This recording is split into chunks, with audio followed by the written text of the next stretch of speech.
Um, I'd like to begin, I suppose, by setting out my stall in a way. I first started coming out as bisexual way back in around 1980. And I mean, people complain nowadays about how bisexuals are misunderstood on all sides. Well, back then it was even worse. If you told straight people you were bisexual, if they thought you did it with dogs. And if you told quite a lot of gay men you were a bisexual man, they tried to persuade you were just, confused. And that was a lot worse. But the worst bit about it was there was no internet, and I was the only bisexual I knew back then. And so this poem came out of that experience. It's called A Toast. This poem is potentially contentious, might give rise to some kerfuffle, but by rights, the only feathers being ruffled should be those on those who know themselves as guilty of the misdemeanours listed. So here goes. To those gay men, not all, but then again, more than a few, who, while content to call me friend, never could quite comprehend the truth of me, who oftentimes I'd find would need reminding, I'm bisexual? And being told would flash that smile, the one that says, oh yes, your alibi.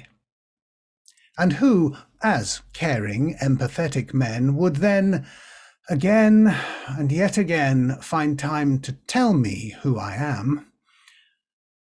A little FYI. I am not a gay man in denial, never was. Neither yet a straight one desperate for your applause. No threat to your integrity, identity, security. No tourist, poacher, gadfly, spy, nor traitor to the cause. Not trying to hedge my bets, sit on a fence, or have their cake while eating yours. God knows I've got my flaws, but lack of self-awareness. Give me strength I've known since I was 12 years old, all right? By the way, despite what I once overheard you say, bisexual does not mean queer light. Oh, look, I'm not trying to pick a fight, but get out of the ghetto, guys.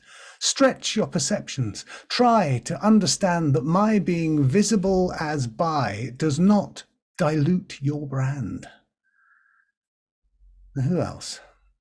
Oh, yes, the straight first dates. Those girls and women who, on being told the way I rolled, because I always hold it fairer to be open from the get-go, me, would suddenly discover they had somewhere else to be. Especially the one who, with no trace of guile or irony, said, no offence, but, well, you might be HIV. I mean this, seriously. Thanks for all the hours I didn't squander barking up your tree. So, what is left to me?